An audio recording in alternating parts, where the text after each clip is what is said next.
Nossa lição de hoje é a lição 87 do livro Religião dos Espíritos, tem por título Contigo. A lei protege, o lar acolhe, a família une, o tempo concede, o ensejo faculta, a ação cria, o mestre orienta, o livro instrui, o trabalho habilita, a luta desbasta, a prova define, o hábito mecaniza, a experiência prepara, o título endossa, a dor avisa, a doença depura, a tentação experimenta, o obstáculo desafia, o amigo ampara, o adversário incentiva, o afeto nutre, o auxílio encoraja, a bondade abençoa, a fé sustenta, a oração fortalece, a morte examina. O mérito, no entanto, a fim de que recolhas novo alento e passagem para planos superiores, é problema contigo. E em toda circunstância depende da melhora que fizeres, buscando educar a ti mesmo, aprendendo e servindo, amando e perdoando, para a glória da vida ante a glória de Deus. Um texto bem objetivo, em que Emmanuel ele bota o título do texto de hoje, Contigo, traduzindo para a gente, agora é contigo. E ele explica para a gente, de maneira muito sucinta, o que cada... vamos mudar aqui, né? O instrumento utilizado pelo mestre, o que cada um desses elementos ele oferece para a gente. A lei vai me proteger, o lar me acolher, a família, o tempo, a ação, o mestre, o livro, mas no final ele fala para a gente, o mérito, no entanto, a fim de que recolhas novo alento e passagem para planos superiores, é problema contigo. E é interessante a gente começar a ver que nenhum de nós está isento de todos esses elementos aqui. Esses elementos eles acontecem para todos nós, todos, sem exceção. Que a gente pode reclamar, mas o lar, não, eu não tive um lar, o meu lar não foi o lar que eu desejava, mas teve um lar.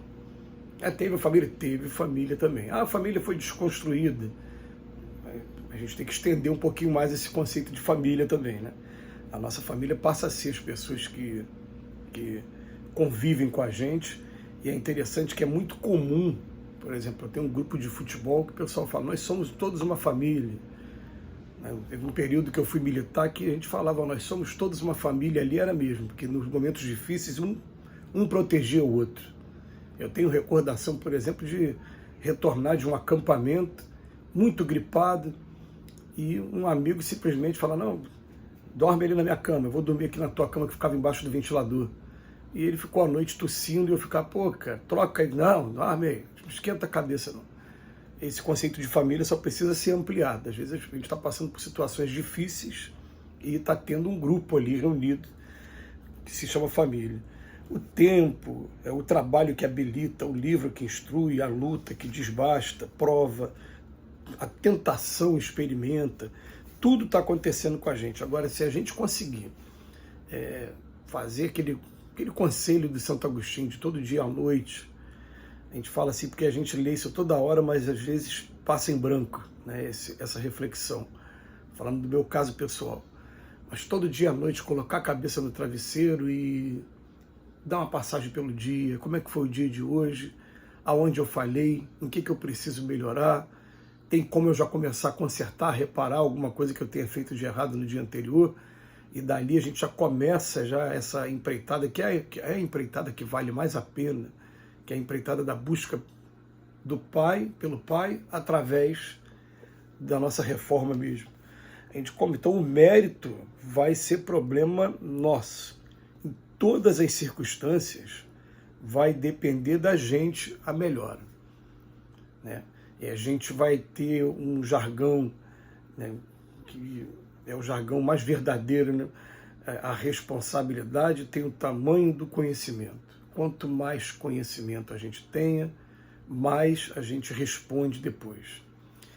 Isso parece que dá medo no primeiro momento, não, mas a gente permite aqui falar que existe o conhecimento teórico e existe o conhecimento prático. E que a gente vem de uma geração em que muitas proibições, na verdade, elas tinham assim as suas conveniências para um grupo determinado. Eu me lembro quando eu era criança, isso é fato, isso é verdade, de ter sido informado que tomar leite com manga era veneno. Aí depois, quando adolescente, eu li a primeira vez que esse era um argumento para evitar que os escravos, na época ainda do Brasil, Império, eles tomassem o leite com a manga. Aí eu falei, ah, meu Deus, então hoje leite com manga e leite com maracujá, principalmente, são duas coisas maravilhosas aqui no meu cardápio. Eu falei, poxa, e era proibido. Então, muita coisa acaba sendo proibida por critério de conveniência, mas depois a gente vai descobrindo e falando, não, peraí, eu tenho que ter responsabilidade com as coisas, eu tenho que saber qual é a finalidade disso e, principalmente, tudo que eu for fazer na minha vida seja pautado, em primeiro lugar, o amor a Deus acima de todas as coisas e amar o próximo. Estou respeitando o próximo? Estou provocando sofrimento em alguém? O que eu estou fazendo pode trazer consequências? Aí a gente faz essas reflexões e, através dessas reflexões, a gente deixa um pouquinho a voz do coração falar mais alto também e a gente vai tomando essas atitudes em nossa vida. Mas ele fala, em toda circunstância depende da melhora que fizeres. Buscando educar a ti mesmo, porque o primeiro critério para a gente, né, primeira condição de um educador é que ele seja educado. Então, a gente buscar essa educação, então, amando e servindo, aprendendo, perdoando para a glória da vida, ante a glória de Deus. E é bom que cada um de nós, já que a gente está tendo também esse contato com o texto e está podendo fazer a leitura, a gente possa também analisar cada um desses itens aqui. Por exemplo, quando ele fala a doença depura. Então a doença que eu estou tendo agora está me depurando. E quando a gente consegue entender o que está por trás da doença, tem alguma coisa de moral por trás disso? O que eu preciso, o que a vida está cobrando de mim nesse momento? A coisa fica mais interessante ainda. Quando ele vem falar para a gente, ó, o obstáculo desafia. Então a gente vai aprendendo, vai fortalecendo dentro da inteligência do raciocínio e com o tempo, principalmente, dentro não só da inteligência do raciocínio, mas também a gente utilizar o sentimento na hora de tomar as decisões também. Ele fala, o amigo ele ampara, o adversário incentiva. Essa frase aqui é maravilhosa. O adversário ele incentiva a sermos melhores cada vez mais, tanto no campo físico como no campo moral, né? A gente para ver assim no esporte, principalmente, quando você vai ter os clássicos, aquele time que estava mal o ano inteiro, naquele dia do clássico ele vai reunir forças não sei da onde para fazer de tudo para poder estar ganhando, ou não perdendo pelo menos aquela partida. O que é isso? É o adversário que está incentivando a gente. E a gente acaba fazendo isso também com relação à vida. Quando a gente percebe que a coisa está se apresentando para a gente como obstáculo, fala, então agora eu vou estudar mesmo para poder superar. E quando a gente supera, é uma vitória tão gostosa. Aí daqui a pouco a gente descobre que as vitórias melhores são aquelas vitórias sobre nós mesmos. Quando a gente já aprendeu a domar as nossas más inclinações, quando a gente consegue perceber alguma transformação em nossa vida, quando a gente começa a olhar para trás e falar, tinha coisa que eu fazia que hoje eu não faço mais, e a gente fica recordando, não, era a juventude. Não, não é a juventude não, é a maturidade espiritual.